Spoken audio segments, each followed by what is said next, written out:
questão da P1 de Circuitos 2 de 2022 da professora Ruth, certo? Na nossa primeira questão, ela nos dá uma potência aparente de 5 kVA, uma tensão de 100 volts e um fator de potência 0,6. Com isso, ela quer que a gente encontre a impedância e o nosso triângulo de impedância, certo? Primeira coisa que a gente vai fazer, né? A gente está considerando esse circuito aqui, certo? Tem aqui a nossa fonte, o nosso resistor que está em série com o indutor, certo? Então o que a gente vai ter? A gente tem que a nossa potência aparente ela é o produto de tensão por corrente. Como a gente tem potência aparente, tem tensão, a gente passa a corrente para o outro lado, né? Então 5K, 6 de tensão, a gente vai ter que a nossa corrente do circuito vai ser de 50 amperes, certo? Então com isso a gente vai encontrar o módulo da nossa impedância.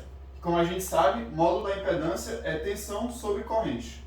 100 sobre os 50 que a gente achou, vamos ver que o nosso módulo de impedância é 2 ohms. Certo, mas ele não quer o módulo, né? Ele quer tanto a parte real como a parte imaginária. Beleza. Então a gente vai ter, né? Fator de potência, ele é igual ao cosseno do ângulo, né? Do nosso triângulo. Com isso a gente tem, se a gente fizer o arco cosseno de FP, ele vai ser igual ao ângulo, que é o que a gente precisa. Beleza, então ângulo, arco cosseno de 0,6 que ele deu, 53,13 graus. Show! E agora a gente vai encontrar o nosso Z, né? Que ele tem tanto parte real como parte imaginária. Não é só o nosso 2 aqui, isso aqui é só o nosso módulo. Certo? Então passando aqui, né? Em forma de coordenadas polares a gente tem Z igual a 2, que é o nosso módulo, e o nosso ângulo θ que a gente encontrou, certo? Isso aqui na forma polar. Passando para o formato complexo, né, a gente tem 2, a gente tem aquela nossa fórmula cis, né, cosseno, no caso aqui é J, não I, né, cosseno e seno, beleza? Então, fazendo as contas aqui, né, cosseno de 53,13 vezes 2 vai dar 1,2, seno disso daqui vezes 2 vai dar 1,6. Perfeito, pessoal. Encontramos agora a nossa impedância. Mas não é só isso que a questão pede, né? Ela pede que a gente faça o nosso triângulo de potência também. Opa, foi mal. O nosso triângulo de impedância. Vamos lá. A gente já tem o nosso Z, né, pessoal? Nosso Z, ele é igual a 2. E essa nossa resistência, pessoal, ela é igual à nossa parte real, que é esse nosso 1,2, perfeito? Então aqui, 1,2. E o nosso XL, pessoal, é a nossa parte imaginária, que é esse 1,6 aqui, certo? Show! E aí a gente vai ter esse ângulo aqui, pessoal, que ele é o nosso θ, que ele é esse mesmo θ que a gente encontrou aqui, perfeito? 53,13 graus. Então, pessoal, é isso. Temos aqui o nosso Z, temos aqui o nosso triângulo de impedância. Vamos para a próxima questão. Vamos lá, pessoal, para a segunda questão, né? Esse aqui é o nosso esquemático, certo? A gente vai ter uma tensão de 120 volts eficaz. Ela vai possuir uma frequência de 60 Hz, certo? Aqui no nosso circuito a gente vai ter um perímetro, certo? Medindo uma corrente de 5 A. E aí a gente também tem que a nossa potência ativa do circuito é de 75 watts, certo? O que ele quer? Ele quer a nossa resistência efetiva, que é esse nosso R aqui, e o nosso L, que é esse aqui. Ele fala, pessoal, que a gente tem um indutor, né? Mas como a gente sabe, o indutor ele sempre tem uma resistência inerente a ele, tudo bem? Então a gente vai estar adotando um sistema em série. A gente tem, né, que a nossa potência ativa ela é R vezes I quadrado, né? A gente acaba passando o I aqui para baixo. Então a gente tem que a nossa resistência vai ser 75, potência ativa, sobre a corrente, né, do circuito como um todo, 5 ao quadrado. Então beleza. Encontramos a nossa primeira coisa, que é a resistência igual a 3 ohms. Vamos agora encontrar a impedância, certo? Então a gente tem que a impedância é a tensão da fonte, né, sobre a corrente. 120, tensão da fonte, sobre 5. Beleza. Então a gente vai ter uma impedância de 24 ohms. A gente lembra, né, pessoal, que como a gente tem agora o módulo da impedância e o R, a gente pode fazer o nosso triângulo de impedância, né? Então, aplicando Pitágoras, né, a gente vai ter que nossa impedância indutiva, nossa reatância indutiva, ela é a raiz quadrada da nossa impedância, né, o módulo da nossa impedância, que é a nossa hipotenusa no triângulo, menos o nosso R quadrado, né? Fazendo as contas, 24, o 3, vamos ter um XL de 23,82 ohms. Beleza, mas o que ele não quer, pessoal, a reatância indutiva, né? Ele quer o valor da indutância. Pela fórmula, né? a gente tem que L é igual a XL sobre ômega, né? Que é o nosso ômega 2πf. 23, 82 a gente já tem, né? 2πf, pelas contas, é 377. Mas nas contas a gente tem que o nosso L é 73,18 mH. Letra A, concluída. Letra B. Ela é praticamente igual, né? A nossa letra A, mas ela também tem uma questão teórica, né? Uma pergunta teórica. Resistência, mesmo esquema, né? O P é R quadrado, passo I para baixo. Agora a nossa potência ativa é 52 e a nossa corrente aqui no perímetro é 2. Encontramos os 13 ohms da resistência, módulo da impedância é V sobre I, 120 sobre 2, 60. Fazemos Pitágoras de novo, né? Aplicando Pitágoras, encontramos nosso XL. Então, pessoal, a gente vai ter, né, que o nosso L é igual a XL sobre ômega, ômega é 2πf, nosso XL é 58,57, 2πf 377. Faz nas contas, a nossa indutância vai ser de 155,36 mH. Agora, pessoal, ele pede, né, para a gente comparar os resultados da letra A e da letra B, né? A gente tem que o nosso L era 73,18 mH e agora ele é 155 mH, né? O que isso acontece, pessoal? A gente colocou lá dentro o núcleo de ferro, né?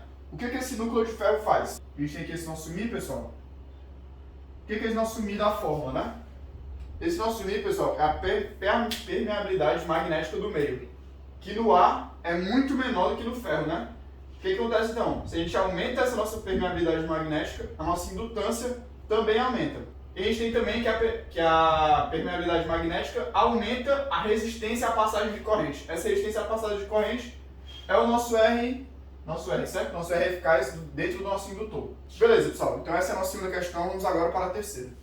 A terceira questão, ele dá pra gente como dado, primeiro a demanda ativa, que ele fala que é 635 pelos primeiros 200 kW e que é 2,80 por cada kW adicional.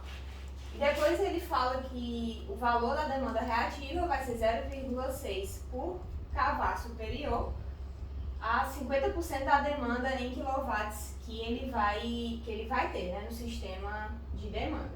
Então, na letra A, ele dá um sistema em que a demanda de um determinado local é 400 kW e o fator de potência é 0,81. E ele quer saber qual vai ser o faturamento analisando os valores que ele dá aqui, né, tanto de demanda ativa como de demanda reativa.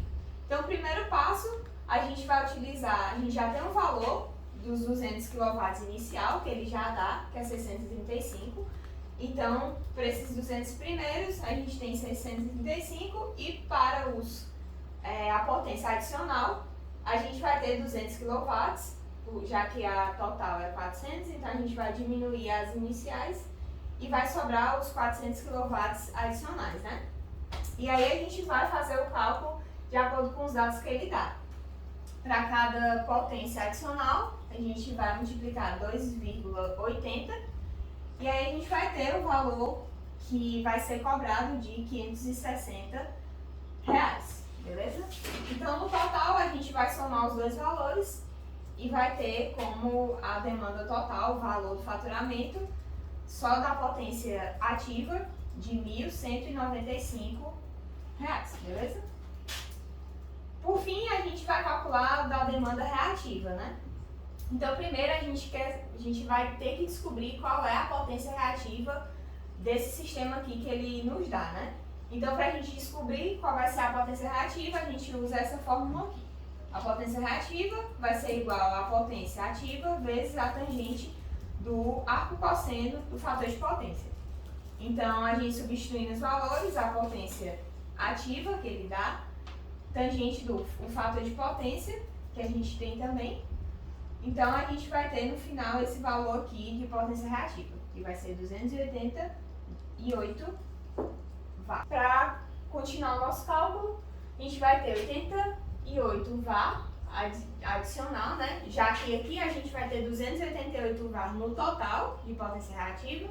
Então, como a gente só vai contar a cobrança, né, a partir de 50% da demanda, então a gente vai tirar dali 200 e aí vai sobrar, né, como VAR adicional a gente vai ter 88 sobrando, né? Digamos assim, adicionado. Então a gente vai considerar o preço dessa adição de 50% da demanda. Então, fazendo os cálculos, 0,60 vezes 88, a gente vai ter 52,80 e para calcular o faturamento total, somando tanto o faturamento da demanda ativa quanto a reativa, a gente vai ter R$ 1.247,8. Para a letra B, ele quer saber o fator de potência para que não seja paga o valor da demanda reativa, né? Então, para que isso aconteça, a gente vai ter que a demanda reativa seja 50% da demanda total. Então, a gente vai substituir aqui na nossa fórmula um tangente de θ', que é o que a gente quer descobrir, o θ', né? Vai ser igual a essa potência reativa que a gente quer, dividido pela potência ativa. Então, substituindo os valores, a gente vai ter um tangente de θ' igual a 0,5, e aí o θ' vai ser 26,57 graus. Aplicando na fórmula do fator de potência, a gente vai fazer o fator de potência igual ao cosseno desse θ' que a gente descobriu, e no final nós vamos ter que o fator de potência vai ser 0,89 atrasado. Então é isso, pessoal. Espero que a gente possa ter ajudado vocês nesses estudos de Circuitos 2. Até a próxima e se inscreva no nosso canal.